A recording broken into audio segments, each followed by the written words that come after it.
Melindungi diri sendiri juga berarti melindungi keluarga, teman, komunitas, serta masa depan kita. Dapatkan vaksinasi Anda sekarang juga di Klinik Pratama Karya Kasih. Jangan lupa untuk melakukan pendaftaran terlebih dahulu.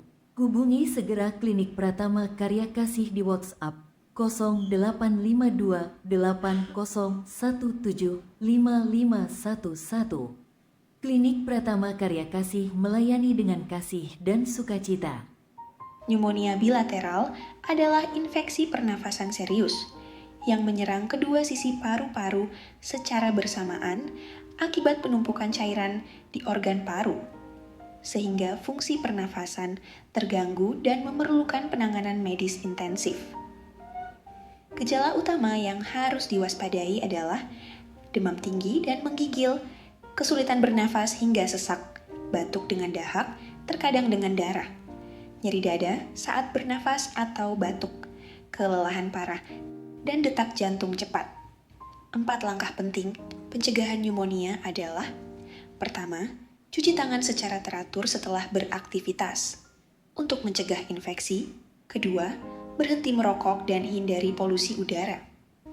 Ketiga, perkuat imun dengan asupan makanan bergizi, olahraga rutin, istirahat cukup, dan hindari stres berlebihan.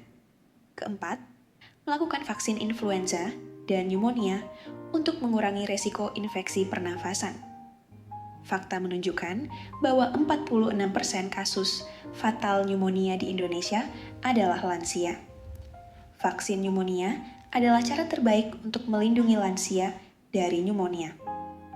4 alasan mengapa lansia memerlukan vaksin pneumonia. Pertama, sistem kekebalan tubuh lansia melemah, sehingga lebih mudah terserang penyakit.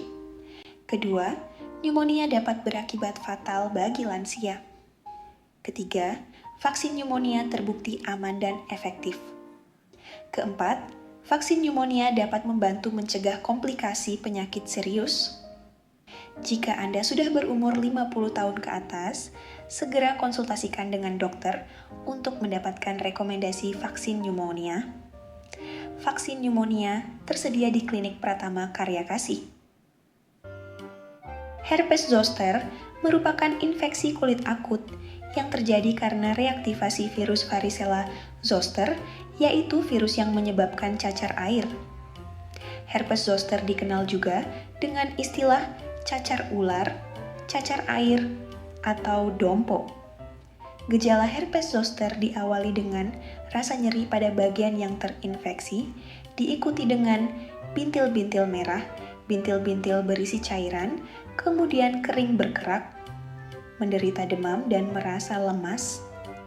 Infeksi akan menyebar secara unilateral, yaitu satu sisi sesuai cabang syaraf yang terinfeksi. Selama 3-4 bulan setelah kulit sembuh, penderita akan mengalami neuralgia pasca herpetik, yaitu rasa nyeri yang bertahan lama, berat, dan terasa menusuk atau terbakar. Fakta menunjukkan bahwa 1 dari 3 orang berpotensi mengalami herpes zoster. Yang paling beresiko adalah orang yang berusia lebih dari 50 tahun, karena sistem kekebalan tubuh melemah secara alami akibat bertambahnya usia. Selain itu, orang dengan kondisi imunokompromi, yaitu orang dengan sistem kekebalan tubuh yang lemah karena penyakit atau pengobatan. Sekarang, herpes zoster dapat dicegah dengan vaksin herpes zoster. Vaksin herpes zoster dapat mencegah terjadinya herpes zoster dan nyeri neuralgia pasca herpetik. Vaksin herpes zoster diberikan dalam 2 dosis dengan rentang waktu 2-6 bulan untuk yang berusia 50 tahun ke atas. Sedangkan untuk kondisi imunokompromi akan diberikan 2 dosis dengan rentang waktu 1-2 bulan. Dapatkan vaksin herpes zoster di Klinik Pratama Karya Kasih.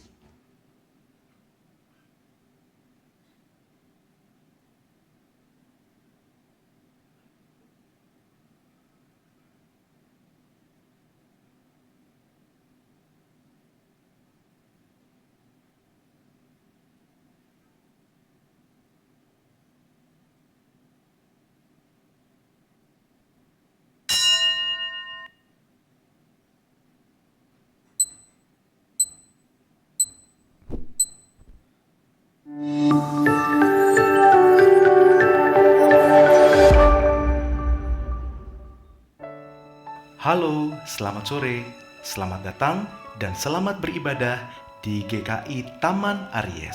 Sebelum memulai ibadah, mari kita simak beberapa informasi kegiatan gereja berikut ini. Salam damai sejahtera untuk Oma, Opa, Ibu, dan Bapak semua. Kita kini sudah memasuki tahun baru 2026 dan marilah kita awali tahun ini dengan hadir di ibadah rindu, riang dalam usia indah yang akan diadakan pada hari Jumat tanggal 9 Januari 2026 pukul 10 pagi dengan tema Tahun Baru, Musim Baru. Ibadah ini dilaksanakan secara tatap muka atau on-site di gedung gereja, namun dapat juga diikuti melalui YouTube. Kami menunggu kehadiran Oma, Opa, Ibu, dan Bapak semua. Tuhan Yesus memberkati. Sampai jumpa.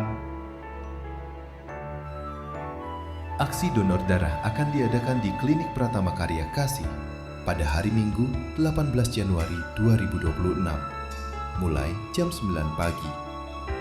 Daftarkan segera diri Anda melalui link yang tersedia atau di meja pendaftaran setelah kebaktian umum 1, 2, dan 3. Setetes darahmu memberi harapan bagi kehidupan. Majelis Jemaat GKI Taman Aries membuka kesempatan bagi jemaat dan simpatisan GKI Taman Aries yang terpanggil untuk memberikan persembahan bunga mimbar. Mohon dapat mendaftarkan diri dengan cara mengisi buku yang tersedia di meja penyambutan atau menghubungi Tata Usaha GKI Taman Aries pada jam kerja. Demikian warta lisan hari ini. Keterangan selengkapnya dapat dilihat di Warta Jemaat. Mari kita siapkan hati untuk beribadah.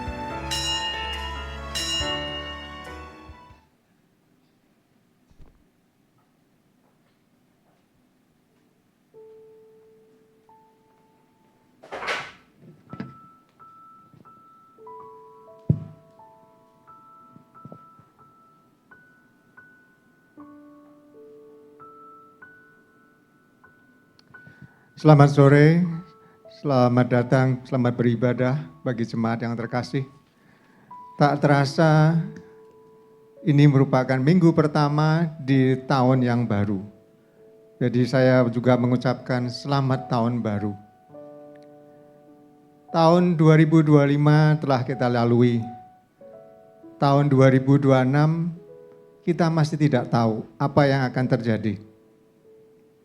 Tapi satu hal yang kita yakin dan kita percaya, bahwa Allah yang kita punya, Allah yang tetap setia, walaupun kadang-kadang kita tidak setia. Allah itulah yang telah membimbing para orang Majus bertemu sang terang.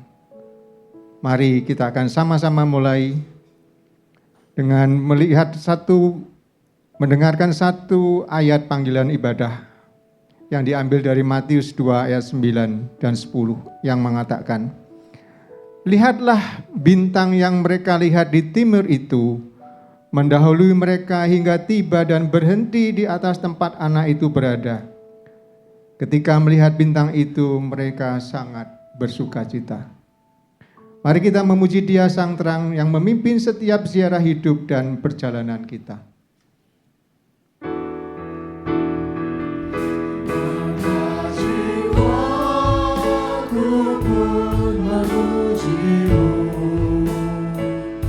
Sungguh besar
bagiku dicurahkan oleh Putra-Mu, darahnya kudus.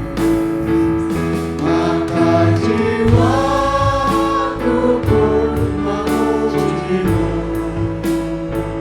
sungguh besar Kau Allahku.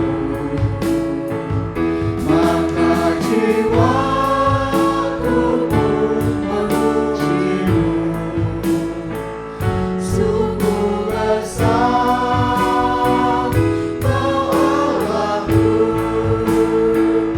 Then sings my soul, my Savior God, to Thee. How great Thou art, how great Thou art. Then sings my soul, my Savior God, to Thee. How great Thou art, how great Thou art.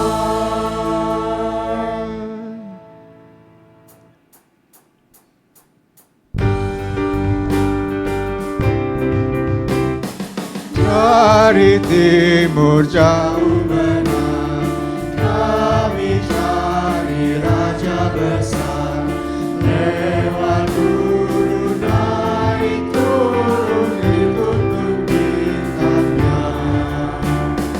Oh, bintang Pandu yang cerah, bintang Raja mulia, jalan kami Kau sinari, maka kami tundukkan. Lahir Raja damai bakar, masuk bawa kepadanya, karena Ia memerintah sampai selamanya. Oh, bintang Pandu yang cerah, bintang Raja mulia, jalan kami Kau sinari, maka kami tundukkan.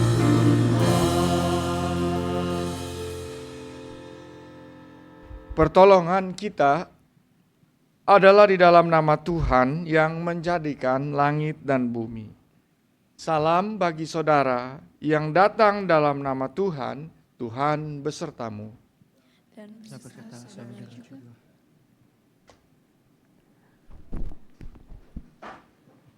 Shalom Bapak Ibu.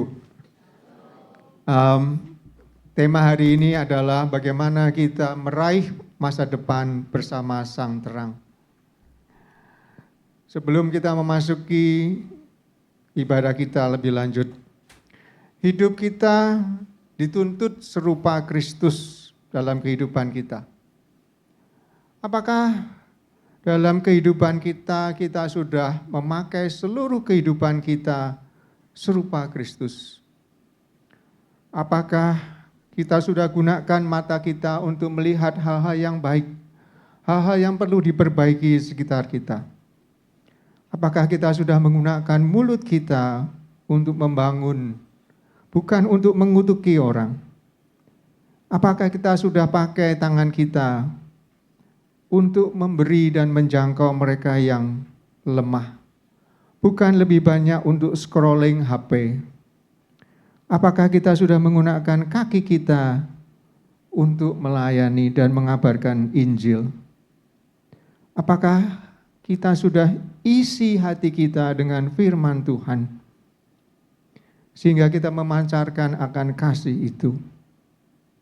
Mari Bapak Ibu, kita akan sebentar merefleksi dalam hidup kita selama ini. Apakah ada hal-hal yang perlu kita lihat? Apakah ada hal-hal yang perlu kita minta ampun kepada Tuhan?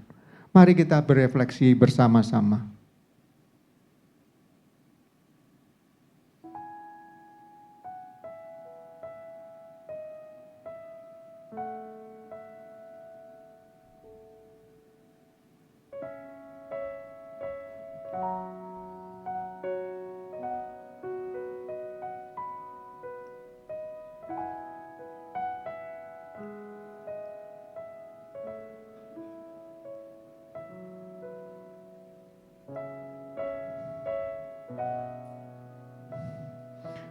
Sungguh lembut Tuhan Yesus memanggil.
Ayat pengampunan dosa diambil dari Mazmur 103 ayat 10 sampai 12 yang berkata, tidak dilakukannya kepada kita. Mari kita bersama-sama membacanya. 1, 2, 3. Tidak dilakukannya kepada kita setimpal dengan dosa kita, dan tidak dibalasnya kepada kita setimpal dengan kesalahan kita. Tetapi setinggi langit dari bumi, demikian besarnya kasih setianya atas orang yang takut akan Dia. Sejauh timur dari barat, demikian dijauhkannya dari kita pelanggaran kita. Satu orang berbuat dosa, semua orang telah berbuat dosa. 2000 tahun yang lalu, Yesus telah datang. Firman itu telah menjadi manusia, menjadi penebusan buat kita. Keselamatan merupakan anugerah, bukan perbuatan baik. Apakah tiap hari kita sudah bersyukur untuk penebusan Allah itu? Tak terbatas.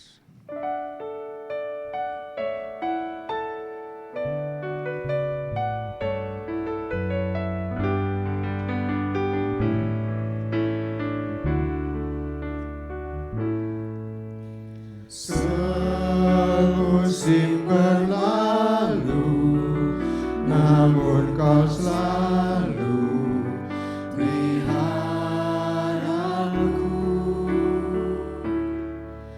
Kasih dan setiamu tak pernah layu di hidupku. Lebih luas dari samudra, kebaikan-Mu Bapa takkan habis di hidupku. Lebih tinggi dari cakrawala, tak terbatas kasih-Mu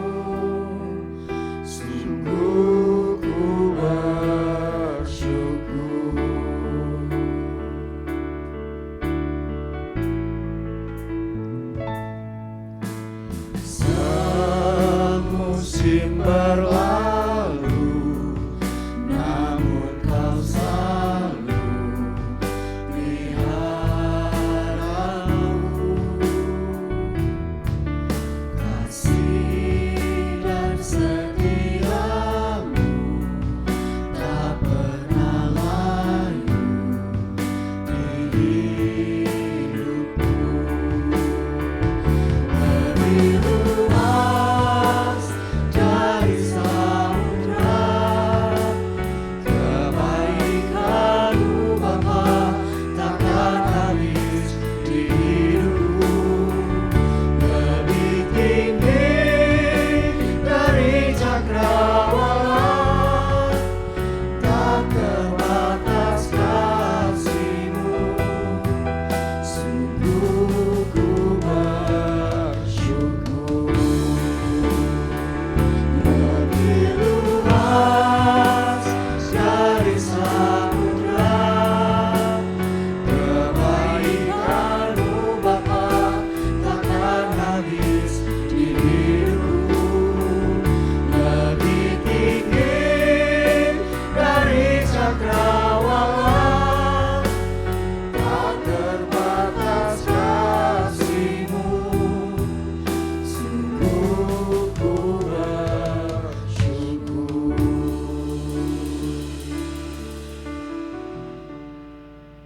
Silakan duduk saudara-saudara. Kita siapkan diri kita untuk firman Tuhan, kita berdoa.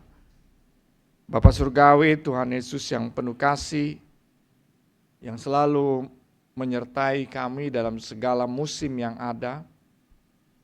Dalam firman-Mu kami sungguh merasakan dan mengimani bahwa tuntunan Tuhan terus berlaku di sepanjang waktu dan sejarah hidup kami.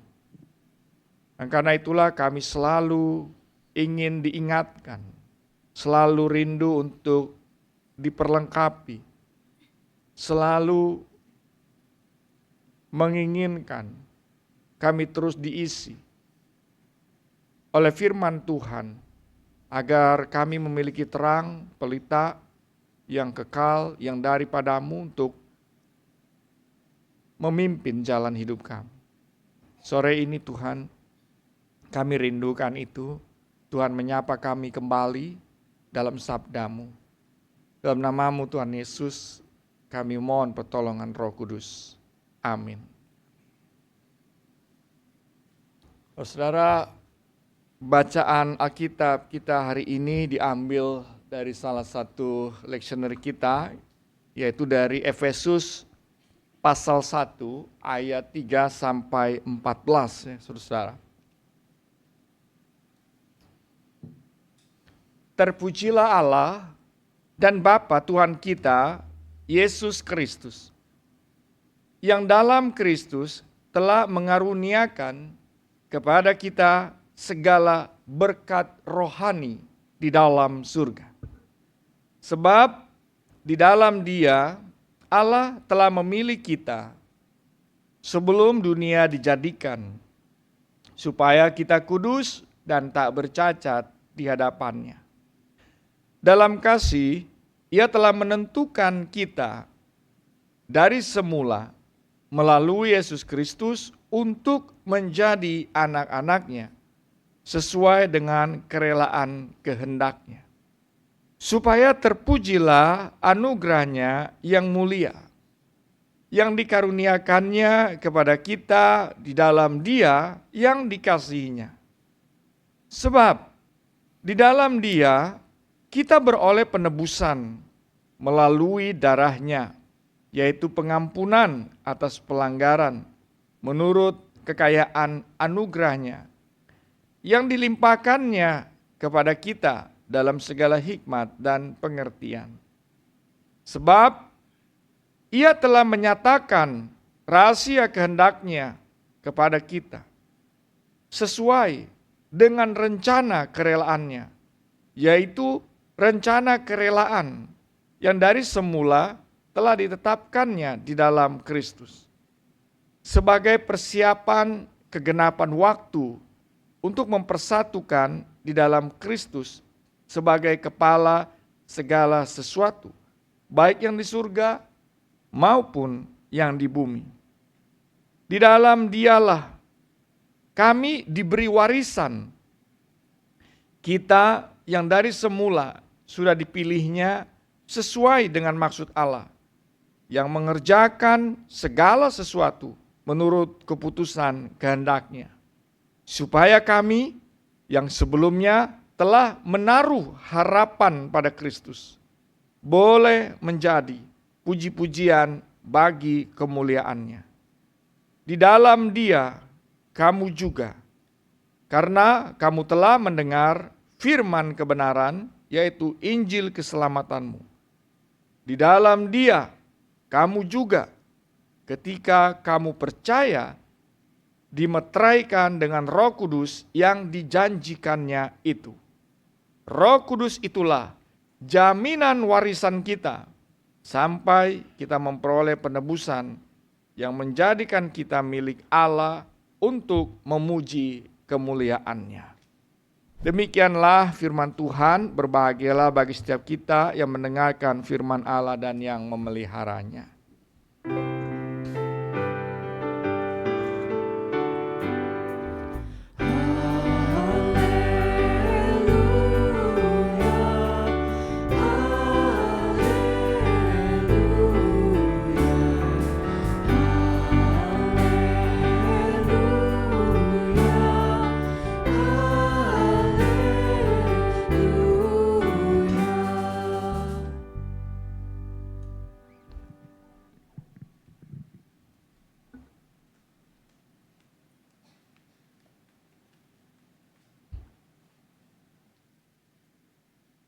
Saudara-saudara yang terkasih dalam Tuhan, di minggu pertama di tahun yang baru ini, 2026, kita memulai perjalanan kita dengan sebuah tema ya.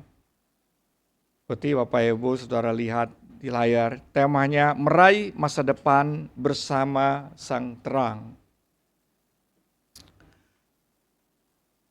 Tema ini memang biasanya dibicarakan pada waktu kita memasuki tahun-tahun yang baru, yaitu tentang masa depan. Semua orang bicara tentang masa depan. Tidak hanya orang yang sudah usia lanjut, tapi juga anak-anak, remaja, mereka bicara tentang masa depan. Dan saya pikir, saya rasa Bapak Ibu dan saya juga, kita juga membicarakan tentang masa depan. Tapi ada satu pertanyaan yang menjadi perenungan kita pada hari ini. Ketika kita membicarakan tentang masa depan, pertanyaan sederhana, apa itu masa depan? Ketika saudara sibuk merancangkan tentang masa depan hidup saudara, tapi pertanyaannya, apa itu masa depan? Saudara, di pagi saya juga bercerita, ada sebuah kisah tentang seorang yang menghabiskan seluruh waktu hidup dia untuk mengejar apa yang disebut dengan masa depan baginya. Pada waktu dia masih kecil, dia remaja, dia mengatakan, dia berpikir bahwa menjadi dokter adalah masa depan hidupnya. Dan untuk itu dia berjuang, saudara. Dan hasil perjuangan, hasil jerih lelahnya pada akhirnya membuat dia menerima apa yang dia gambarkan tentang masa depannya. Dia menjadi seorang dokter dan dia melayani sebagai seorang dokter. Tapi dalam perjalanannya kemudian dia merasa ada sesuatu yang kurang ya. Dia berpikir, sepertinya masa depannya bukan menjadi seorang dokter. Masa depannya itu menjadi seorang bisnismen. Dan karena itu dia berjuang, berupaya lagi mengejar masa depannya menjadi seorang bisnismen. Dia berupaya keras. Dan dia berhasil meraih itu. Dan ketika dia sedang mendapatkan banyak keuntungan dan lain sebagainya, bisnis berjalan lancar, semua sudah stabil, dia berpikir lagi, sepertinya masa depan saya itu bukan menjadi seorang businessman, tapi masa depan saya itu adalah menjadi misionaris. Dan kemudian dia tinggalkan itu, dia pergi menjadi misionaris ke daerah-daerah, desa-desa. Dia berpikir ini masa depan saya adalah menjadi seorang misionaris. Beberapa waktu kemudian setelah dia berjumpa dengan kenyataan, berjumpa dengan keadaan, dia berjumpa dengan kondisi yang ada di daerah-daerah, lalu dia berpikir, masa depan saya kayaknya bukan misionaris, tapi masa depan saya adalah menjadi seorang pejabat daerah. Dan dia berjuang untuk itu. Pada akhirnya, dia menjadi seorang pejabat daerah. Waktu berlalu, berjalan, dan dia suatu waktu mengalami sakit. Dan sakit ini dia bisa dipulihkan, dan dia meninggal. Dan dia dikuburkan, dan di atas kuburan tertera namanya. Pertanyaannya untuk kita, jadi masa depan itu apa, saudara-saudara? Yang mana yang masa depan?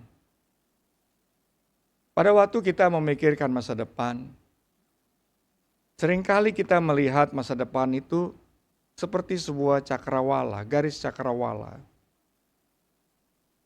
Saudara mungkin pernah berdiri di pinggir pantai, atau saudara berdiri di tanah yang lapang, dan saudara melihat sebuah garis di ujung sana. Sebuah garis cakrawala. Dan ketika saudara berjalan untuk mendekati garis itu, bahkan saudara berlari, bahkan saudara berupaya keras. Tetapi ketika saudara semakin maju, semakin bergerak, semakin berjuang, dan saudara tidak pernah sampai di garis cakrawala itu. Saudara tidak pernah berjumpa dengan garis itu. Tapi saudara sudah lelah. Saudara sudah capai. Dan hidup saudara habis untuk mengejar sebuah garis di cakrawala. Apakah saudara merasa hidup saudara seperti itu saat ini? Kita terus mengejar apa yang kita sebut masa depan. Sesuatu yang nanti. Sampai-sampai akhirnya kita lupa bagaimana caranya hidup menikmati apa yang ada sekarang. Kita merasa kita mengalami kelelahan. Karena apa? Karena kita merasa bahwa masa depan yang kita buat, saudara tahu mengapa kita lelah? Kita merancang masa depan, kita gambar masa depan itu. Kita bentuk dia. Dan kita katakan ini masa depan hidup saya. Sesuatu yang kita buat, kita gambar. Tapi saudara tahu, ketika kita sudah selesai menggambar itu, di mana gambar itu kita taruh? Di mana dia kita letakkan? Ya kita letakkan di pundak kita. Kita tarik. Dan karena itu ada banyak orang yang mengejar masa depannya, tetapi dia merasa terbeban. Masa depan membebani hidupnya. Karena dia memikul di pundak. Dan itu yang terjadi. Dan persoalannya adalah, pada saat mungkin orang itu berhasil mencapai gambaran masa depan dia. Apa yang terjadi? Ketika orang itu berhasil mencapai itu, apakah dia akan mengalami yang disebut dengan kebahagiaan? Seringkali yang terjadi, dia mengalami apa yang sisi manusia yang kita miliki, yaitu kecemasan dan ketakutan. Apa cemasnya? Apa takutnya? Orang yang sudah berhasil mendapatkan yang dia inginkan, masa depannya itu, kemudian dia cemas, dia takut apa yang dia sudah dapat, masa depan ini akan hilang. Tapi sebaliknya, kalau orang itu tidak berhasil mendapatkan yang dia gambarkan tentang masa depan bagi dirinya, apa yang terjadi pada diri dia? Kalau dia tidak berhasil, lalu dia merasa hidupnya gagal, dan dia merasa bahwa hidup sudah tidak memiliki masa depan. Itu paradoksnya, itu kompleksitasnya pada saat seseorang salah berpijak di dalam menentukan atau membicarakan masa depan. Dalam istilahnya disebut dengan arrival fallacy, kesalahan dalam berpikir. Dan itu yang menjadi beban banyak orang. Saudara, berapa banyak dari kita yang mungkin malam ini akan sulit tidur karena mencemaskan hari esok. Saya tidak tahu, atau dari kemarin saudara sulit tidur karena mencemaskan hari esok. Mencemaskan 2026. Kita berusaha untuk nyalakan lilin kita, berharap upaya kita, motivasi diri kita ini bisa menolong kita untuk menjalani situasi yang ada di depan. Padahal saudara tahu, seluruh motivasi diri kita itu manusia. Kita punya sisi manusiawi kita. Saudara tidak akan pernah cukup kuat untuk memotivasi diri saudara sendiri. Saudara tidak pernah cukup bisa untuk menyalakan lilin dari diri saudara sendiri, dari kekuatan diri saudara sendiri. Kita akan mengalami apa yang disebut dengan titik jenuh. Manusiawi kita ada titik jenuhnya. Dan titik jenuh itu ketika kita menghadapi situasi yang tak berubah, situasi yang sulit, situasi yang kompleks. Kita berjuang tapi tidak ada perubahan apa. Kita akan mengalami titik jenuh. Dan pada titik jenuh itulah kita akan mengalami apa yang disebut kelelahan. Karena sesuatu yang kita buat sendiri. Nah, hari ini saudara-saudara, ada suatu panduan good news buat kita. Ada pesan yang diberikan di dalam Efesus pasal 1 ayat 3 sampai 14. Sebuah pesan sederhana supaya kita bagaimana memandang masa depan itu. Dan kita mengalami ketenangan, kedamaian untuk melangkah. Kalau kita membaca di ayat 4, saudara-saudara, kita melihat di situ ya. Sebab di dalam Dia Allah telah memilih kita sebelum dunia dijadikan. Satu kata yang menarik di situ. Allah memilih kita sebelum dunia dijadikan, dan ini suatu penguat untuk kita lihat secara sederhana sekali. Kalau dikatakan Allah telah memilih kita sebelum dunia dijadikan, maka di sini kita belajar, oh kalau begitu, masa depan kita ada yang merancang. Masa depan saya bukan dirancang oleh diri saya. Itu satu hal yang dibisikkan oleh firman Tuhan pada kita saat ini. Dalam situasi kelelahan, kalau kita benar dalam berpikir, berpijak di awal untuk memandang masa depan, maka masa depan menjadi cerah. Tapi kalau kita salah berpijak di awal dalam memandang masa depan, maka perjalanan akan menjadi berat dan melelahkan. Dan firman Tuhan Efesus ini mau membisikkan satu hal buat kita. Dia mengatakan bahwa ternyata ada satu hal yang kita harus amini berbicara tentang masa depan. Bahwa Allah menjadi dalam tanda petik sang arsitek itu. Jadi masa depan saya sesungguhnya Allah sudah punya rancangannya. Dan karena Allah sudah punya rancangannya, maka Allah tidak akan pernah kaget. Hari esok itu tidak menjadi kejutan bagi Allah. Allah tidak pernah kaget dengan hari esok kita. Ada sesuatu hal yang penting di sini. Seringkali kita, Bapak Ibu, kita menatap masa depan itu seperti menatap hutan yang gelap. Hutan yang lebat, hutan yang tak terjamah. Lalu kita berdiri di tepinya dengan kegemetaran, ketakutan, kecemasan. Dan kita memiliki rasa takut untuk harus melaluinya. Tapi Alkitab membisikkan tadi satu rahasia yang melampaui logika manusiawi kita. Firman Tuhan bilang apa? Allah telah memilih kita sebelum dunia dijadikan. Selalu pegang itu saudara-saudara. Ini berarti masa depan kita itu tidak dimulai besok. Masa depan kita itu tidak dimulai lusa. Masa depan kita itu tidak dimulai tahun depan atau di akhir tahun ini. atau 5 tahun, atau 10 tahun. Ini satu hal yang indah. Itu mau mengatakan masa depan saya tidak dimulai esok hari, tetapi masa depan saya sudah selesai, dirancang oleh Allah. Bahkan sebelum saya mengetahui apa rancangan dan rencana itu. Dan ini sesuatu yang menguatkan. Jadi seperti gini, saudara tahu, seorang arsitek ketika dia melihat tanah kosong, dia tahu apa yang akan berdiri dan apa yang akan dikerjakan di tanah kosong itu sehingga dia akan menjadi sebuah bangunan yang mungkin tinggi, besar. Dia tahu betul sebelum batu itu diletakkan, sebelum batu pertama diletakkan, dia sudah punya. Dia sudah punya rencana, dia sudah punya tahu apa yang akan ada nanti. Dia tahu bagaimana meletakkan tiang-tiang itu. Dia tahu bagaimana menyusun bangunan itu. Dia tahu bagaimana membuat bangunan itu. Bahkan dia tahu apa yang akan menjadi tantangan daripada bangunan ini. Dan karena itu dia rancang semuanya. Dia siapkan semuanya. Bangunan ini saya dengar bahkan beberapa jemaat pada waktu gempa di Jepang, bangunannya tidak rubuh tapi dia bergoyang saja. Kenapa? Karena si perancang itu tahu apa yang ada di hari esok.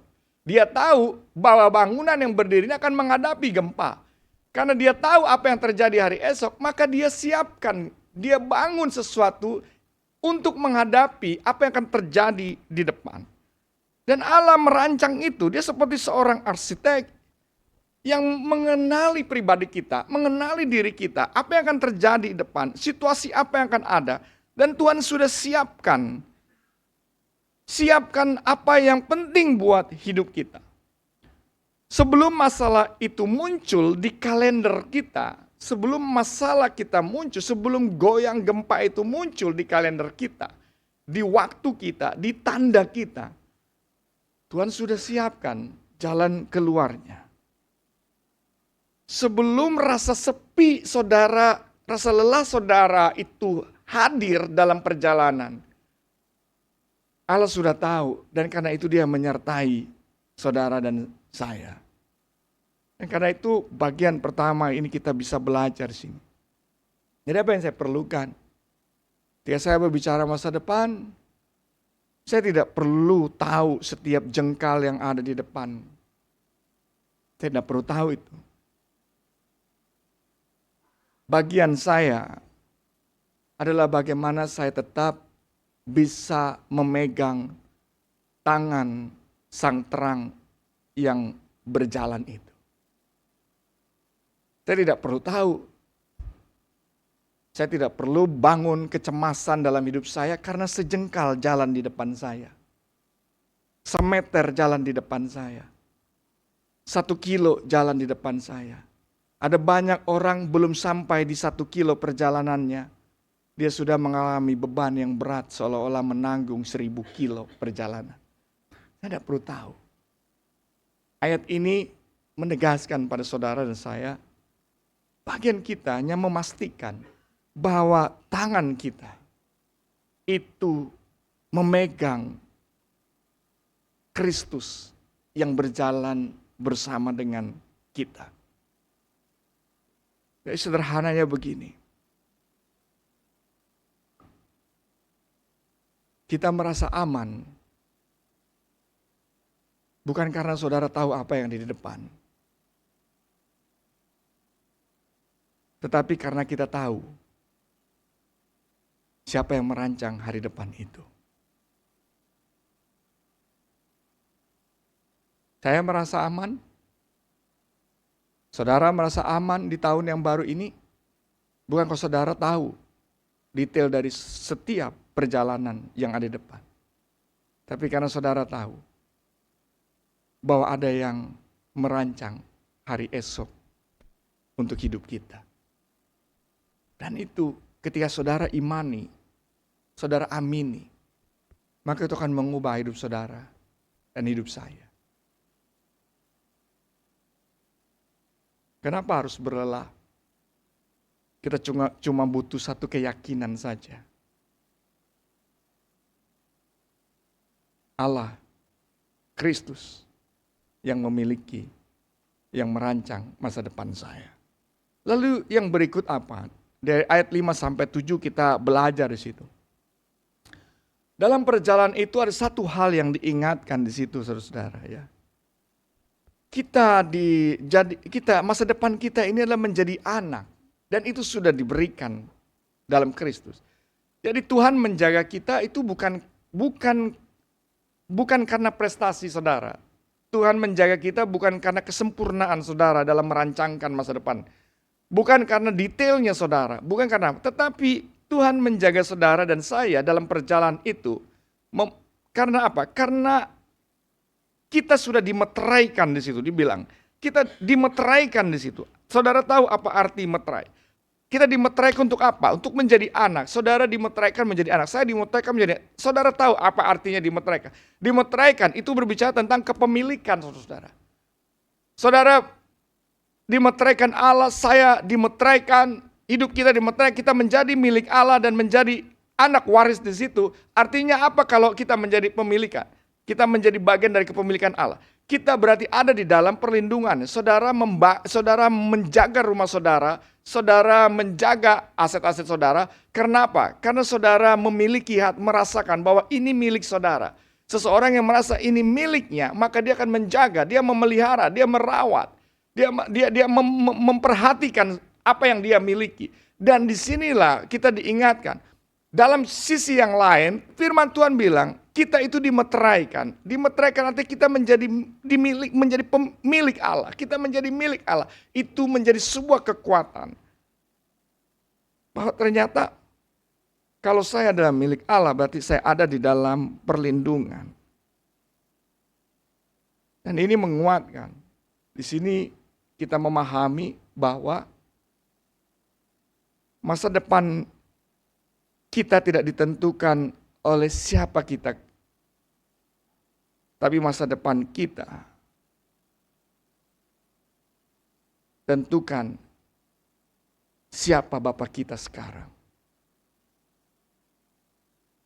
Masa depan kita tidak ditentukan oleh siapa Anda kemarin, siapa saudara sekarang, tapi ditentukan ada karena siapa Bapak saudara kemarin, siapa Bapak saudara sekarang, dan siapa Bapak saudara di hari esok.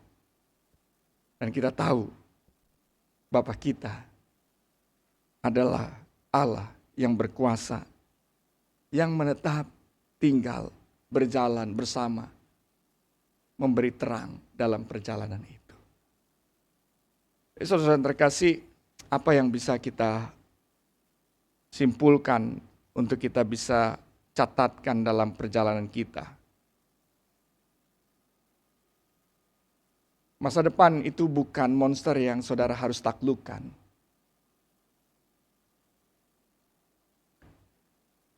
Masa depan itu adalah Kristus itu sendiri.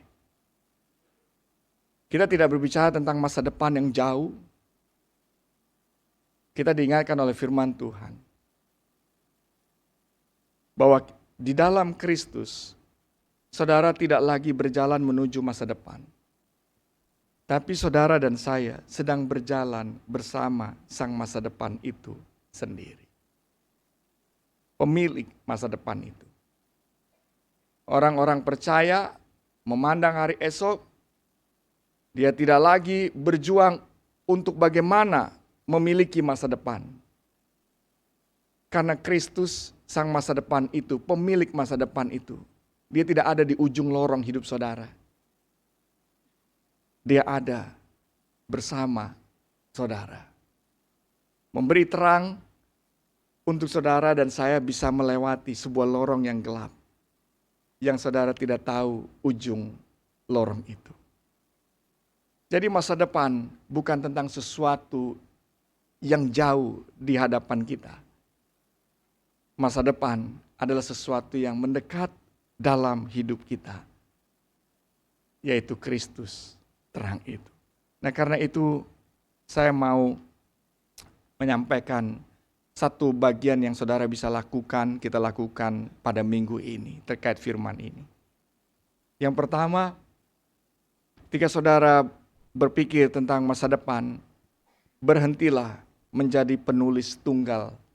Jangan berpikir bahwa masa depan ini, masa depan saudara adalah saudara yang menuliskannya sendiri. Saudara bukan menjadi penulis tunggal masa depan saudara.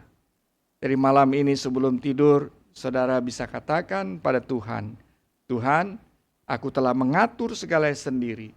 Aku serahkan pena hidupku padamu, biarlah masa depanku ada dalam rencanamu. Nah, itu meneguhkan. Lalu yang kedua, setiap kali rasa cemas datang, rasa takut datang, saudara ingat, ada meterai Tuhan di hidup saudara. Saudara bisa ingat ada cap itu. Ada meterai janji Tuhan dalam Roh Kudus itu. Maka kemudian ketika saudara merasa bahwa saudara tidak mencapai sesuatu karena bukan itu tujuan hidup saudara. Dan ketika kita merasa sepi, merasa takut, merasa sedih, maka saudara selalu ingat ada meterai Tuhan itu. Kita bukan milik masalah diri kita. Kita adalah milik Allah. Dan Dia akan jaga apa yang dimeteraikan tidak akan hilang darinya. Lalu yang terakhir apa? Hargailah hari ini. Berhenti terlalu mencemaskan hari esok. Saudara, kecemasan hari esok tidak bisa menambah sehasta apapun kata Yesus dalam hidup kita. Karena itu biarlah hari ini kita belajar terus-menerus mengimani dan mengamini. Saya tidak memerlukan tahu jalan selangkah di depan saya. Karena saya bersama dengan Kristus. Dan Kristus adalah terang yang menyertai setiap langkah hidup saya. Yang saya perlukan bagaimana berjalan selangkah demi selangkah.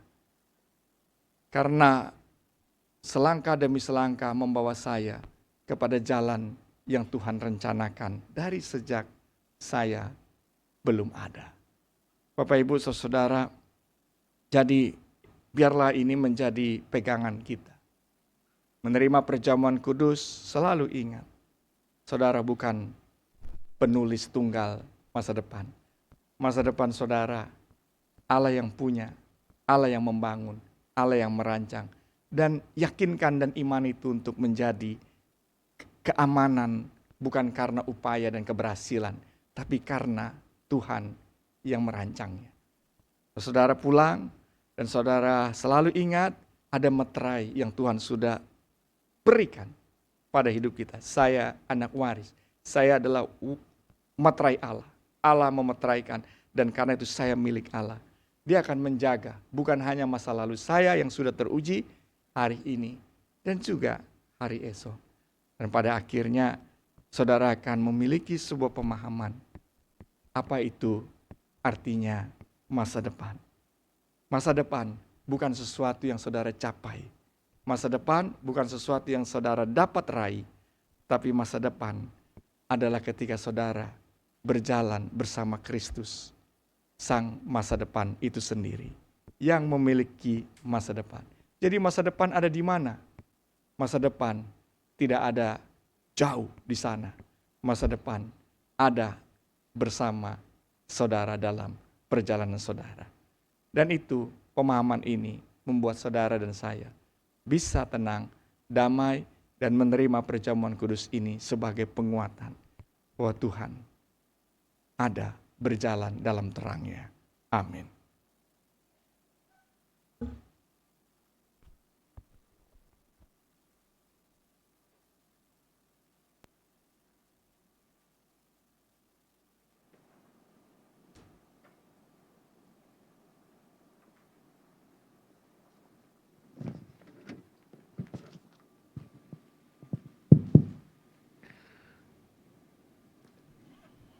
Firman hari ini mengingatkan saya, kalau Bapak Ibu yang hendak berpergian, biasanya yang kita pertama buka adalah HP. Kita buka Google Map.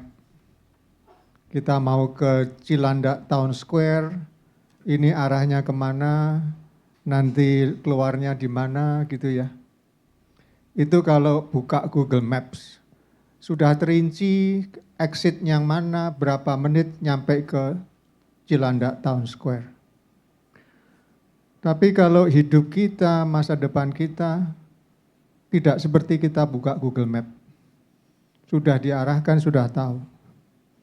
Masa depan kita tidak seperti itu, seperti yang dikatakan Pendeta Rinto. Sudah dimeteraikan. Berarti tugas kita adalah bagaimana kita selalu dekat kepada Tuhan, melekat kepada Sang Pokok itu, supaya kita mendapatkan karunia dan berkat dan tuntunan di dalam menjalani hidup dan mencapai masa depan. PKJ 136 akan menuntun kita.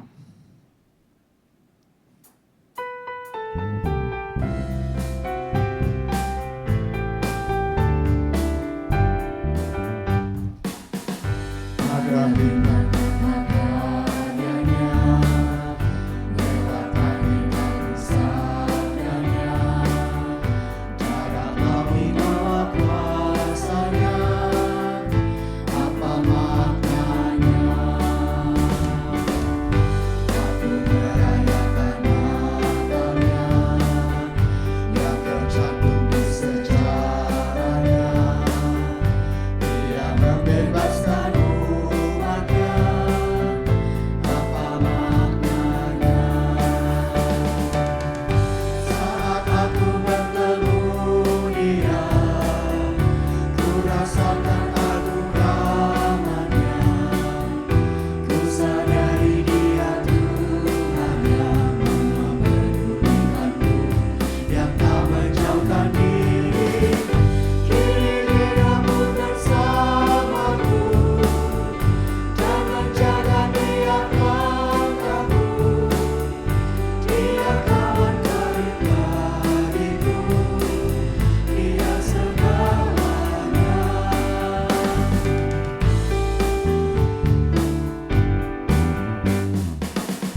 Pada bintang nyata karyanya, lewat angin dan sabdanya, darah laut bawa kuasanya, apa maknanya?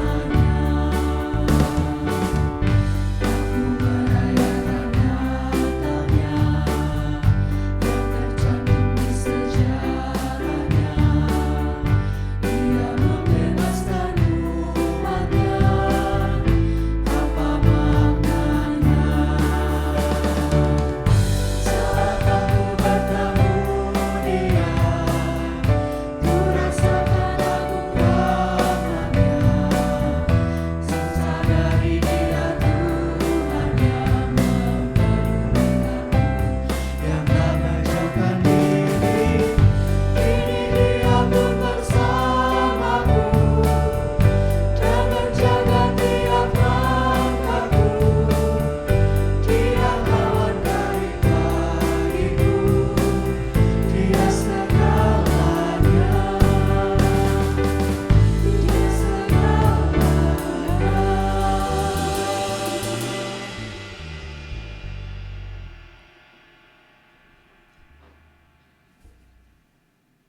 Bersama dengan umat Allah di masa lalu, masa kini, dan masa depan, marilah kita mengingat janji baptisan kita dengan mengikrarkan pengakuan iman rasuli.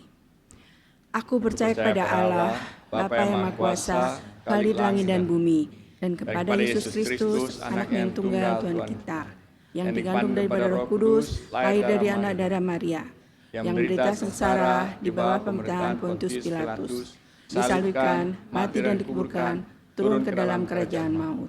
Pada hari yang ketiga, bangkit pula dari antara orang mati, naik ke surga, duduk di sebelah kanan Allah, Bapa yang Maha Kuasa. Dan dari sana ia akan datang untuk menghakimi orang yang hidup dan yang mati. Aku percaya pada Roh Kudus, Gereja Kudus dan Am, persekutuan orang kudus, pengampunan dosa, kebangkitan orang mati, dan hidup yang kekal. Amin. Mari kita naikkan doa syafaat kita.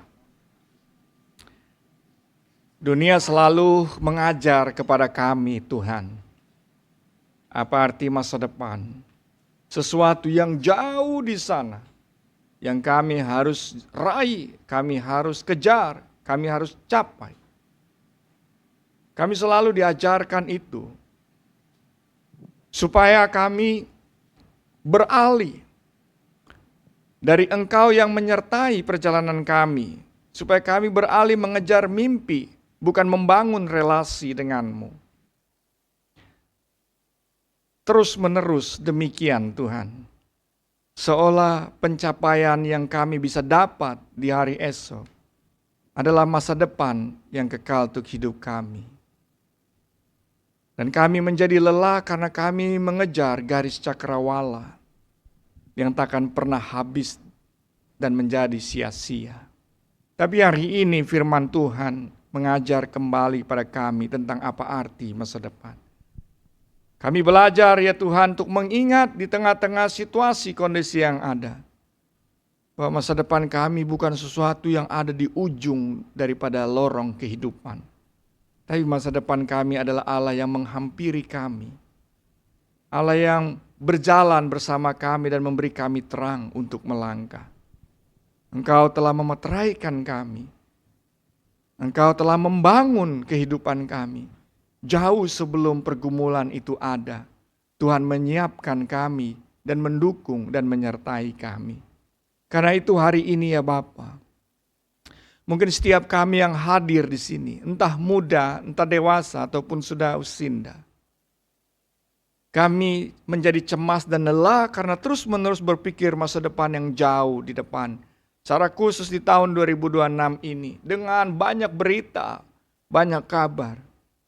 Teguhkanlah kami semua Tuhan, kami ingin tidur dalam ketenangan seorang anak dalam pelukan Bapa. Karena itu teguhkan kami Tuhan, supaya tiap kami boleh pulang dan mengimani dan mengamini firman Tuhan yang telah dimeteraikan itu. Tuhan Yesus yang baik, kami berdoa untuk gereja ini juga. Agar gereja ini juga menjadi gereja yang terus membangun kehidupan rohani spiritual umatmu.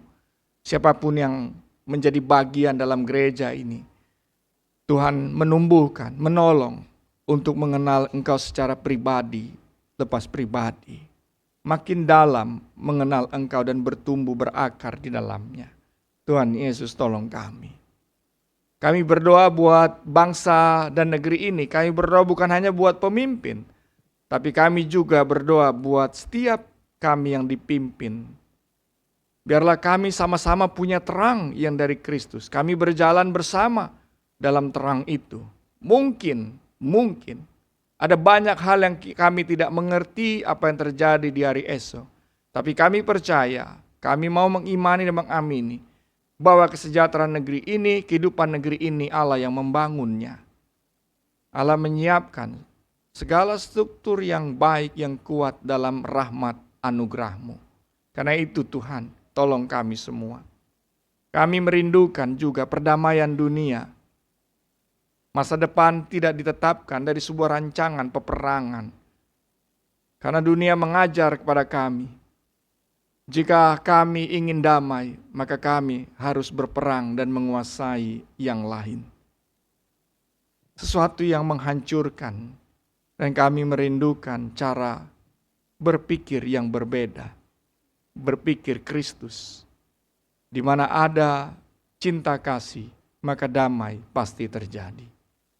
Tuhan Yesus tolong kami, tolong dunia ini. Terima kasih Bapa. Ini doa kami, yang kami naikkan hanya di dalam nama-Mu. Tuhan Yesus Kristus Tuhan dan Juru Selamat kami yang hidup. Amin.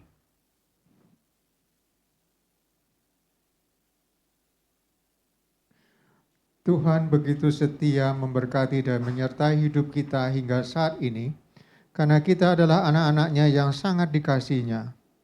Oleh karena itu, marilah kita mengucap syukur atas semua kemurahan Allah yang begitu melimpah dalam hidup kita melalui persembahan kita sambil mengingat firman Tuhan dalam 2 Korintus 9 ayat 8 yang berbunyi, "Lagi pula Allah sanggup melimpahkan segala anugerah kepada kamu, supaya kamu senantiasa berkecukupan di dalam segala sesuatu, dan malah berkelebihan di dalam berbagai perbuatan baik." Kita dapat membawa persembahan syukur mingguan atau persembahan perjamuan kudus dengan cara mengirimkannya melalui rekening GKI Taman Aries atau melalui scan QRIS yang ada di depan Bapak Ibu dengan kode 00 untuk persembahan minggu dan kode 02 untuk persembahan perjamuan kudus. Tolong masukkan amplop persembahan yang berwarna hijau ke kantong yang berwarna hitam dan amplop persembahan perjamuan kudus yang berwarna coklat ke kantong persembahan berwarna putih.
Mari kita berdoa.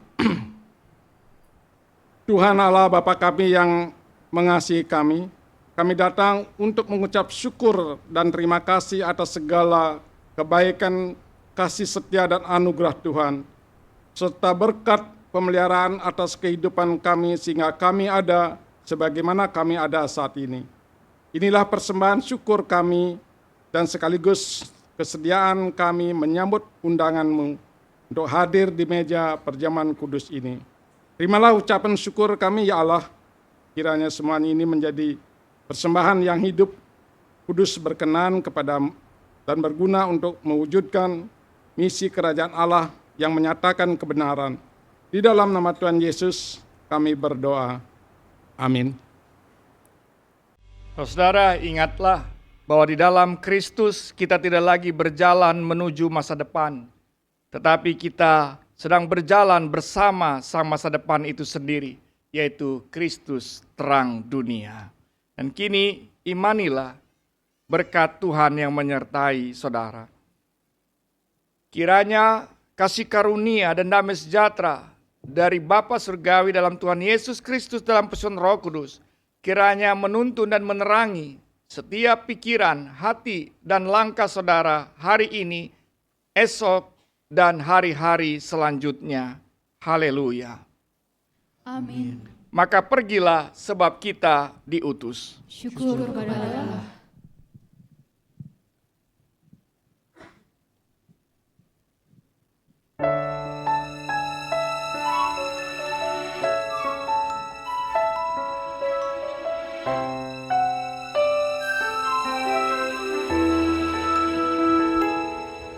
Dunia kita tak Baik saja,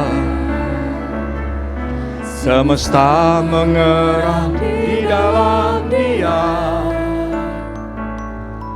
kebenaran terbungkam, keadilan terbalik, pementingan diri makin menjadi. Apa yang bisa kita lakukan? Mari kita bersama menghadirkan harapan dengan kasih yang nyata, memberi penguatan. Mari kita bersama memulihkan dunia dalam cinta Sang Putra yang lahir di dunia.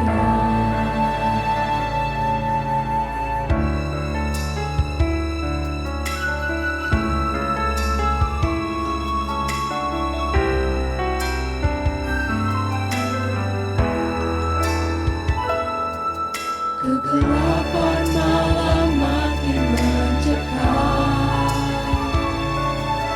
namun surga pagi pasti akan datang. Ketakutan dan lenyap bagi orang percaya, pengharapan kita tak akan senang. Ini yang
Sang Putra yang lahir di dunia. Kebaktian selesai, Bapak Ibu dipersilakan bersaat teduh. Bapak Ibu juga diundang untuk bersama-sama menikmati kebersamaan di ruang kebersamaan di depan. Terima kasih, Tuhan memberkati.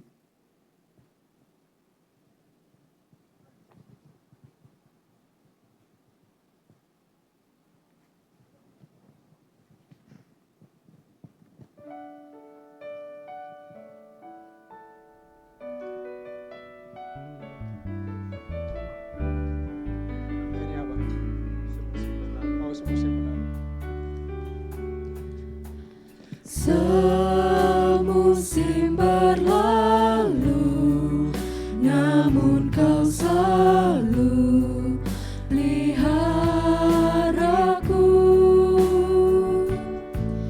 Kasih Dan setiamu tak pernah layu di hidupku.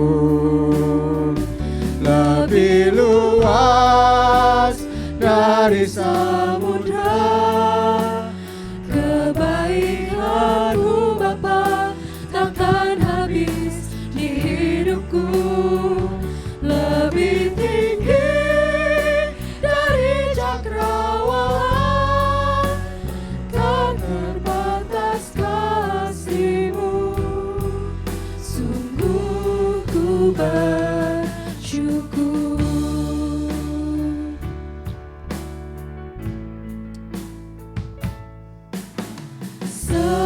Semusim berlalu, namun Kau selalu peliharaku. Kasih dan setia-Mu tak pernah layu di hidupku. Lebih luas dari samudra, kebaikan-Mu Bapa takkan habis di hidupku. Lebih tinggi dari cakrawala, tak terbatas kasih-Mu. Sungguh ku bersyukur. Lebih luas dari samudra, kebaikan-Mu Bapa takkan habis di hidupku. Lebih tinggi dari cakrawala, tak terbatas kasih-Mu. Sungguh ku bersyukur. Sungguh ku bersyukur.